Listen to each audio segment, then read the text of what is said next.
Coś złego dzieje się w Supermassive Games od czasu The Quarry. Deweloper zalicza zjazd w jakości produkcji. Ostatni odcinek Dark Pictures Anthology, pomimo ciekawego pomysłu wejściowego, zawodzi. Po części wierzyłem, że cała para idzie w nadchodzącego Switchback na PlayStation VR 2, który miał być następcą całkiem niezłego Rush for Blood. Czy miałem rację? Cześć, ja nazywam się Krzysztof Energik-Micielski, a to recenzja gry Switchback, dostępnej na PlayStation VR 2. Zapraszam.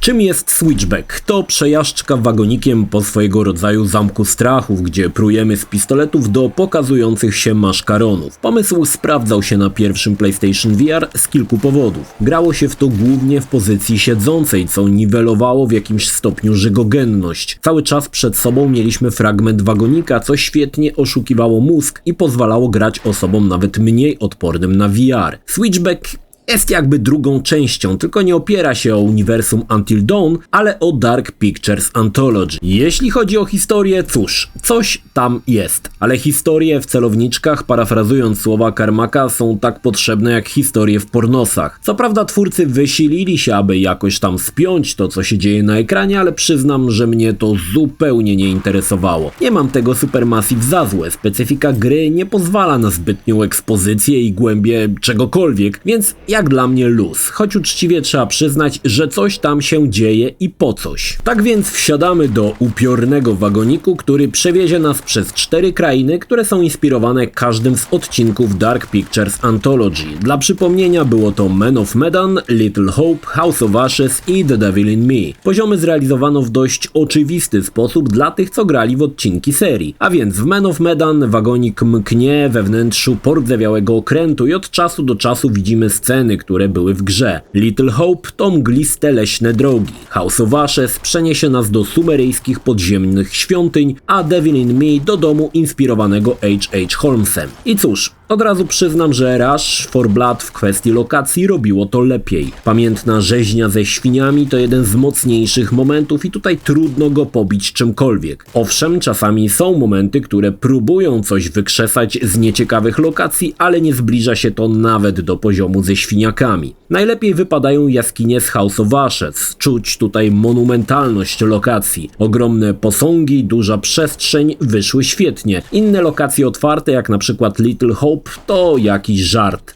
Nie trudno zauważyć, że granica lokacji to płaskie drzewa kilka metrów od nas, które przypominają końcówkę starych, dobrych lat 90. Niestety przed Switchbackiem ograłem Resident Evil Village i Switchback na jej tle jawi się jak jakaś bida gierka w wersji beta za 5 zł. Ale do oprawy wrócimy. Podobnie jak w poprzedniej części, naszą bronią są 2 pistolety trzymane w obu dłoniach. Nie posiadają celowników, zamiast nich mamy latarki, więc strzelamy w te miejsca, które są podświetlone. Od razu widać, że PlayStation VR Sense oferuje o wiele większą precyzję niż pały z pierwszego VR-a. Celowanie jest przyjemniejsze i prostsze. Aby przeładować nasz gnat, możemy albo potrząsnąć energicznie kontrolerem, albo skorzystać z przycisku. To pierwsze nie zawsze zaskakuje, co w sytuacji podbramkowej jest dość denerwujące. W zasadzie, jeśli chodzi o sterowanie, to wszystko. Nic poza ruchem rąk w grze już nie wykonujemy. Naszym celem podczas przejażdżki jest strzelać do pokazujących się maszkaronów. Raz będą to zombie, innym razem manekiny, a jeszcze innym animatroniczne monstra znane z The Devil in Me. Deweloper próbował jakoś tą, nie oszukujmy się, banalnie płytką rozgrywkę urozmaicić. A to stwory włażą nam na wózek, a to plują kwasem. Są to raczej celowniczkowe standardy znane od kilkudziesięciu lat. Obok strzelania do maszkaronów możemy pruć do elementów otoczenia. Niektóre z nich mają specjalny żółty znak, który daje nam więcej punktów. Część z tych obiektów jest poukrywana, także musimy w zasadzie strzelać niemal ciągle do wszystkiego dookoła. Jest to nawet zabawne, bo elementy fajnie się niszczą, choć mówimy tutaj tylko o jakichś beczkach, skrzynkach czy pudłach. Wszystko inne, na przykład lampy czy żarówki, jest kuloodporne. Oczywiście gra oferuje też zdobywanie innej broni. Te znajdujemy w specjalnych pudłach i ta broń jest dostępna z dość ograniczoną ilością pocisków, ale mnie irytowało używanie każdej innej broni niż podstawowa, która ma dobrze dobrą szybkostrzelność i mały rozrzut. Fajnie, że Uzi pruje jak szalone, ale nie fajnie, że obok przeciwników strzelba ma tylko 2 potężne strzały, ale i tak na większość przeciwników potrzeba właśnie 2 pocisków, aby ich pokonać, więc bez sensu. Rewolwer zabija jednym strzałem, ale strzela wolno, więc w kwestii broni bida z nędzą. Co jakiś czas dostajemy też specjalne narzędzia, a to reflektor z ultrafioletem, który pokazuje miejsca, gdzie trzeba strzelić, albo coś, co strzela prądem i uruchamia jakieś urządzenia. Niestety korzystanie z tych urządzeń bardzo trudno mi nazwać fajnym, bardziej to upierdliwe niż zabawne. Deweloperzy wspominali o wykorzystaniu eye trackingu w swojej grze w całkiem niezły, efektowny i nowatorski sposób. I tak, trzeba oddać to twórcom, że zaimplementowali te rzeczy, ale jest to niezwykle rzadkie. O czym w ogóle tutaj mówimy? A więc na przykład fajny efekt, że widzimy coś na granicy pola widzenia. Mimowolnie przekręcamy głowę, a stwór szybko umyka. Fajny patent, ale zdecydowanie zbyt rzadko wykorzystany. Innym razem manekiny zbliżają się do nas tylko wtedy, gdy na nie patrzysz. Z racji sczytywania ruchu gałek ocznych nie masz możliwości patrzenia na wszystko, ale widzisz kątem oka, że postać się zbliża. Jeśli przerzucisz na nią wzrok, ta automatycznie staje w miejscu, ale porusza się inna. Pomysł naprawdę spoko. Ostatnią rzeczą, która była najbardziej wspominana, to lokacje nazwane Don't Blink. Są chyba ich 2 albo 3. Odwjeżdżamy do pokoju pełnego manekinów i nie możemy mrugać oczami. Jeśli to zrobimy, manekiny zmienią położenie. I tak działa to świetnie. Faktycznie w mgnieniu oka zmienia się ich położenie. Jeśli jednak uprzemy się nie mrugać, będziemy sterczeć w tej lokacji przez kolejne minuty, w której nic się nie dzieje, aż organizm nas do mrugnięcia zmusi. Niemniej, implementacja eye trackingu wyszła świetnie i to najjaśniejszy element produkcji. Szkoda tylko, że te momenty są tak niezwykle rzadkie. Wadą celowniczków jest potwornie niskie replayability. Aby temu zapobiec, wymyślono różne ścieżki prowadzące do celu, co zaprezentowano już w zasadzie w drugim Mad Dog McCree. Switchback hołduje tej idei, od czasami mamy zwrotnicę i wagonik może pojechać albo w lewo, albo w prawo. W zależności co wybierzemy, dostaniemy jeden inny fragment, ale w końcu oba i tak spotkają się w jednym punkcie. Po ukończonym poziomie dostajemy mapę tego, jak jechaliśmy i które wybieraliśmy od nogi, oraz podsumowanie, co udało nam się podczas naszej przejażdżki dokonać, czyli co zobaczyć, kogo uratować i tak dalej. Wiele z tych rzeczy nie jest do końca oczywiste, co pewnie miało na celu skłonienie graczy do ponownego odpalenia poziomu. Drugim powodem, aby zagrać jeszcze raz, no to polepszenie swojego wyniku i porównanie ze znajomymi, choć przyznam, że marna to pociecha.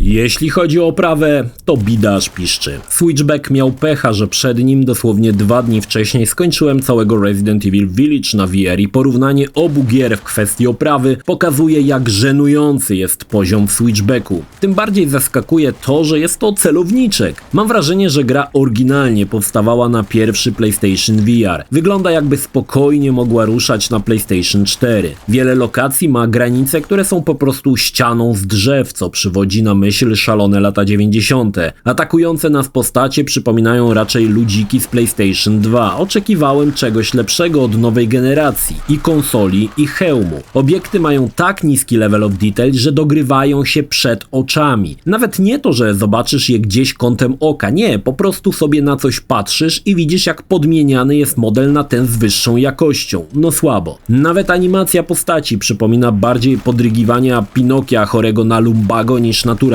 ruch. Czasami gra dzieje się w lokacjach, które płoną i ogień to po prostu płaska tekstura nałożona na obiekt. Ręce opadają, jak się widzi coś takiego, bo jest to technika, która była wykorzystywana w PlayStation 1. Oczywiście ręce, jak i pistolety przenikają się wzajemnie, co wygląda tanio i kiepsko, ale to jeszcze mogę wybaczyć. Niektóre lokacje mają dziesiątki postaci i fajnie, tylko dosłownie wszystkie postacie są identyczne. Trochę to takie kulawe i nijakie. Pewnie miało robić wrażenie ogromem, ale dajcie spokój. Jednak najbardziej zadziwia koszmarnie długie ładowanie poziomów. Pamiętacie słowa Sony, że zapomnimy, jak wyglądają loadingi? Ideą Switchback było to, aby wam je przypomnieć. Co tam się tyle dogrywa? Te drzewka klonowane na potęgę? Te lokacje ograniczone ścianami? A może postacie przeciwników, których na daną misję są raptem 2 rodzaje? Nie mam zielonego pojęcia. Jestem weteranem celowniczków. Spędziłem na nich tysiące godzin i jestem chyba jednym z ostatnich wyznanych znawców tego typu gier. Lubię je i sprawiają mi masę radochy. Niestety Switchback cofa się nie o jedną, ale o 3 generacje do tyłu. Gra jest krótka, biedna jeśli chodzi o oprawę, z kiepsko zaprojektowaną dodatkową bronią i nudnymi, powtarzalnymi lokacjami. Jedyne co ratuje Switchbacka to poziom z House of Ashes i fajne wykorzystanie eye trackingu. Czarę goryczy dopełnia cena. 179 zł za grę, która wygląda jak z 2 generacji wstecz i nie oferuje w zasadzie nic względem starszej odsłony, a nawet mam wrażenie, że Rush for Blood był lepszy, bo nie miał problemów, które dotykają Switchback. Wydaje mi się, że ten tytuł to ponury żart. Niech za przestrogę posłuży fakt, że mnie jako fanatykowi celowniczków podobało się to mocno średnio. Co powiedzą osoby, które w ogóle nie uważają takich gier? Odpowiedzcie sobie sami. Jeśli film Ci się podobał, zachęcam do subskrypcji lub wsparcia mojego kanału na portalu patronite.pl. Film o podobnej tematyce znajdziesz tutaj, natomiast z drugiej strony znajdziesz film wygenerowany przez platformę YouTube'a. Zachęcam również do odwiedzenia moich social mediów, grupy Energikowcy oraz serwera Discord.